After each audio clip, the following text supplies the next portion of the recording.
Hi guys, it's Chris with City Girl Homestead. My tripod broke, so I'm trying to use the one that my son gave me, and I don't know how to work it, and it's kind of top heavy, so hopefully it doesn't fall over on me again. Anyways, so I guess I have to order a new one. So my canning project today is, I had 2 quarts that I didn't get to can before, because I didn't have enough jars up here of the veggie broth, and I wanted to get that out of the freezer, so that's in there. I know, just 2 jars, but that's light. And then I'm going to make Mexican chicken. And this is used, you can use it for whatever you want, but it's used for tacos, quesadillas, enchiladas, anything you want to use it for. I've never made it before, so it's a new one for both of us. Now, how she said she does it is, she cooks just the chicken, just enough so they don't stick together. And you're going to put it in little pieces.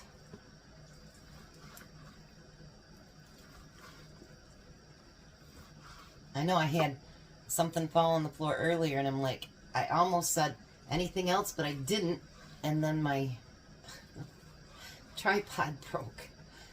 So, I'm like, are you kidding me?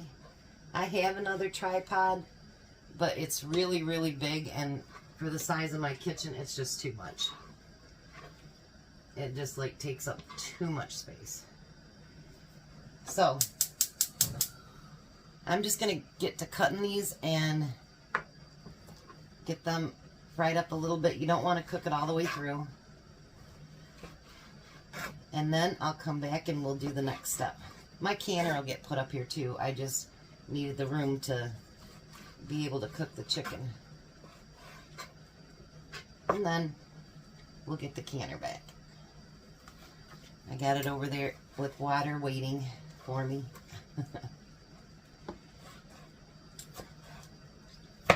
afraid to touch the tripod, afraid it'll tip over. I think while it's canning, I'll get on YouTube or Amazon and look for one. Alright, so now let's hope it doesn't tip over. I'll be back. Alright, so next thing we're going to do, I'm doubling this. It says 2 small onions, so I'm doing 2 medium onions. And I'm going to get those diced up. I'm cooking the chicken real slow so I have it, get everything else ready. Because the idea is I want to pour the chicken in there and it'll cool down with all the juice stuff that I'm going to put on top of it. That's the plan anyway. I know I have already froze onions, but I want to do these a little bit smaller than what I do my normal, onions. Sorry you got to look at my mug, but if I turn it any other way, it falls. And we don't want it to do that. So, it was acting weird the other day, and then all of a sudden, boom. So, alright. Like you haven't seen me dice up an onion a million times, right?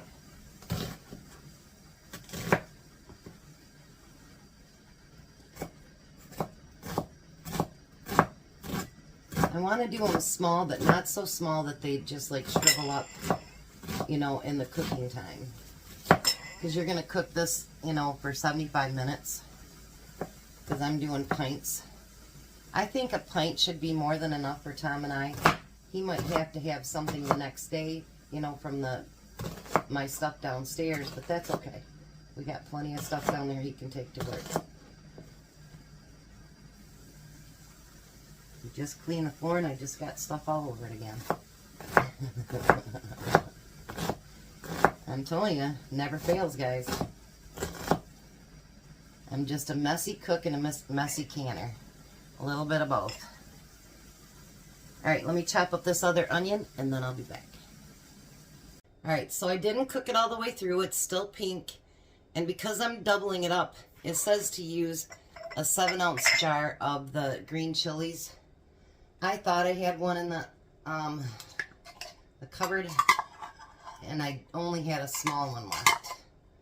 So, we're going to use a 7-ounce and a 3-ounce. Hopefully it works out okay. Then we're going to use 2 cans of RoTel. And I use all the unbranded. I don't can with my homemade RoTel because I don't know if the acidity level is correct. So I don't want to, you know, ruin something that I've just canned. I'm getting a clean fork. That one fell on the floor. I'm telling you, it's just been a day. And then it says a clove of garlic, so I'm going to just put a nice forkful in there. I hope this turns out good. It looked really good, so I'm like, I need to try that. Then we're going to get all of that mixed in together. And this chicken, once it cans, you guys, it's going to be so tender. And it'll break apart perfect for tacos. And, you know, you could even use it for nachos. This says quesadillas and enchiladas, but you could use it for nachos. I can see what she means about cooking it a little bit so that your chicken isn't sticking together. Because it's not really. That's good. That's a great idea. And see, the chicken will cool down from all that cold stuff on there. Look at that. I just want to make sure I get all those onions incorporated.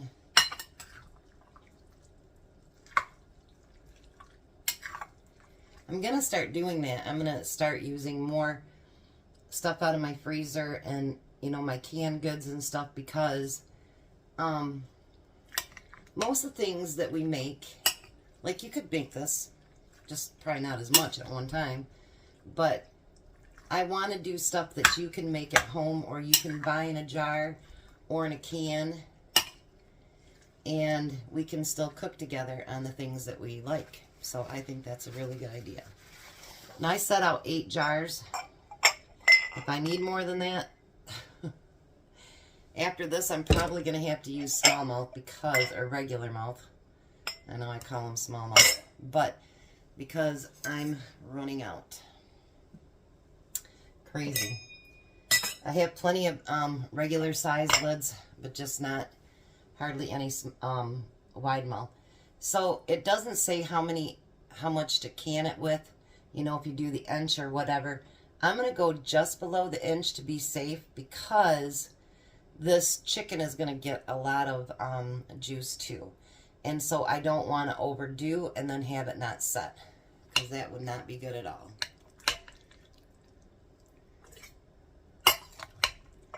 I didn't drain the chicken juice from frying either. I'm putting it right into the mixture.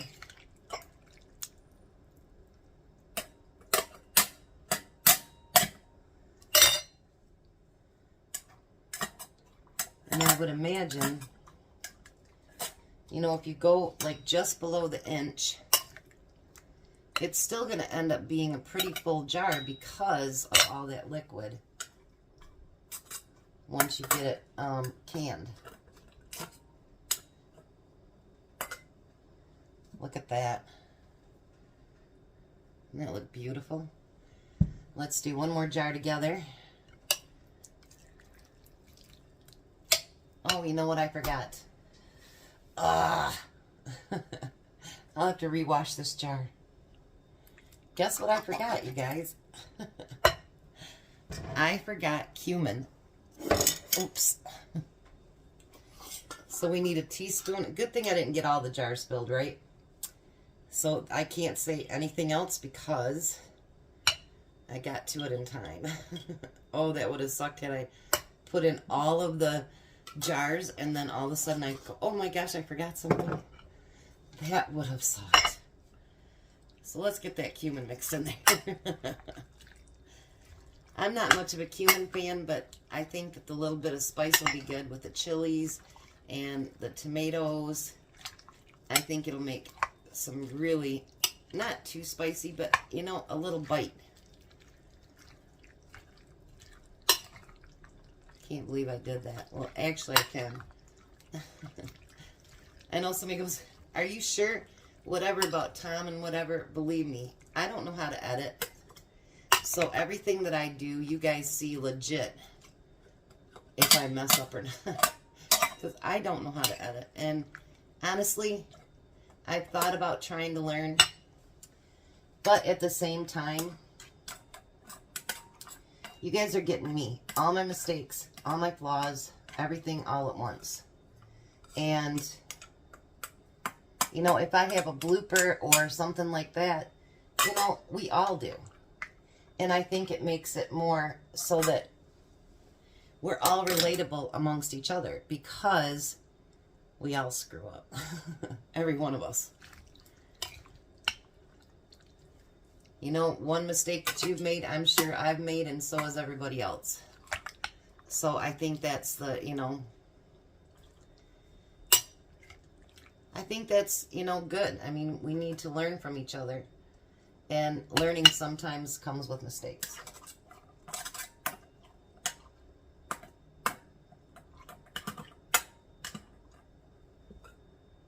I don't think I want that one quite that full. We'll see here. Oh, it might be all right. Okay. All right, I'm going to finish filling the jars, and then we'll go to the next step, because then I'll have some more room right here. Well, it's for sure cooled down now, since my neighbor showed up and he didn't want to stop talking. But anyway, so I got 7 nice pints. I think those are going to be beautiful. And you want to make sure that you clean those rims really, really good, because there's the fat from the chicken in there.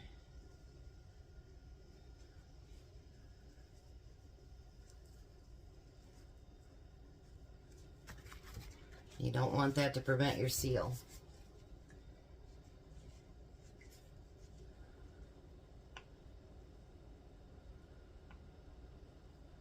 I hope you guys are going to like the canning recipes that I'm coming up with. I'm hoping to do another one tomorrow, because my goal is to get the freezers a little bit cleaned out, get more stuff on my shelf. And some of these things, like this, I will be passing out for Christmas to my kids. So I like to do meals like this for them, because it's something they can just heat up, because they all work a lot of hours. And now that they know canned food isn't gross, like Christopher's ex-wife, I found out she threw away everything that I had made, including the emergency buckets. Oh, I was so upset. Well, the new girl that he's engaged to, she loves canned goods. So that's a good thing. There won't be any more of that thrown away. Matter of fact, if you remember right, they had me make the jelly and stuff for them, the jam. And he said he was going to give it for Christmas presents, but I think he's given it all away so far. He even took it to work. They bought a toaster so people could try it at work. That's too funny. All right. But, you know, I was skeptical when I first started canning. You know, because I hadn't had any canned goods since my grandma when I was little, you know. So I was skeptical. I remember when I'd first try something, I'd be like, I don't know. But then now it's just like almost second nature. And I just pour it in there. I mean, always smell it first. Make sure there's never been, you know, a lid that popped or something like that, you know.